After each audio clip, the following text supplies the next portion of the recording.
মানুষ চাইলেই বদলে দিতে পারে অসহায় কারো জীবন।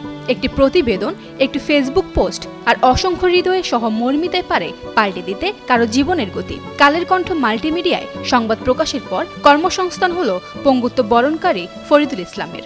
কানে কণ্ঠে এসে নিউজ করলে পারে সে দেশ বিদেশ থেকে টাকা জড়ো করে আমাকে একটু দোয়ান দিয়ে দেয়। দোয়ান দিয়ে দিলে আমার খুব ভালো লাগে।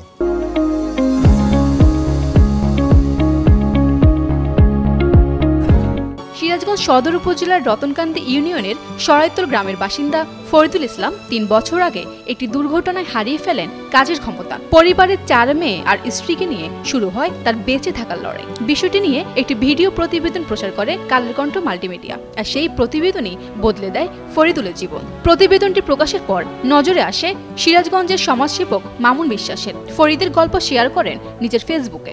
এরপরেই দেশ বিদেশ থেকে আসতে থাকে সহানুভূতির হাত। অল্প সময়ে জমা হয় ৭২,০০০ টাকা, আর এই টাকাতেই ফরিদের জন্য তৈরি করে দেয়া হয় একটি মুদি দোকান। পরিবারের সদস্যদের জন্য কেনা হয় নতুন পোশাক, সঙ্গে বাজারের ব্যবস্থা, এবং ফরিদুলের হাতে তুলে দেওয়া হয় নগদ ১৭,১০০ টাকা। আমরা বেশ কয়েকদিন আগে কালের কণ্ঠে একটা নিউজ দেখতে পাই যে আসলে এই ফরিদুল ভাই পঙ্গুত্ব বরণ করে তার পরিবার নিয়ে খুব অসহায়ভাবে দিন যাপন করছে। তারপর সেখানে আসি, তার বিস্তারিত নিয়ে আমরা নিজেদের মতো একটা ফেসবুকে পোস্ট করি। খুব অল্প সময় ৭২,০০০ টাকার ব্যবস্থা হয়। আশা করি এখান থেকে যে প্রতিদিন ইনকাম হবে তার পরিবার নিয়ে ভালোভাবে চলতে পারবে। ধন্যবাদ এবং কৃতজ্ঞতা দেশ এবং দেশের বাইরে থেকে যে সকল ভাই বোন তার পাশে দাঁড়িয়েছিলেন। আশা করি ভবিষ্যতে মানবিক ভাই বোন তার পাশে থাকবেন, তাহলে ফরিদুল ভাই বাঁচার স্বপ্ন দেখবে এবং পরিবার নিয়ে ভালোভাবে চলতে পারবে। কর্মক্ষমতা হারিয়ে ফেলা একজন মানুষের কর্মসংস্থানের ব্যবস্থা হওয়ায় খুশি ফরিদুলের স্বজনসহ এলাকাবাসী। প্রতিবেদন প্রকাশ করায় বারবার ধন্যবাদ জানাচ্ছেন কালের কণ্ঠ কর্তৃপক্ষকে। কালের কণ্ঠের একটা প্রতিবেদন প্রকাশ হয়, বিস্তারিত দেখে আমাকে একটা দোকানের ব্যবস্থা করে দিছে, এবং এই দোকান দেওয়াতে আমরা এলাকাবাসী খুবই খুশি, এবং আপনাদের ধন্যবাদ দিয়ে ছোট করার অবকাশ নাই।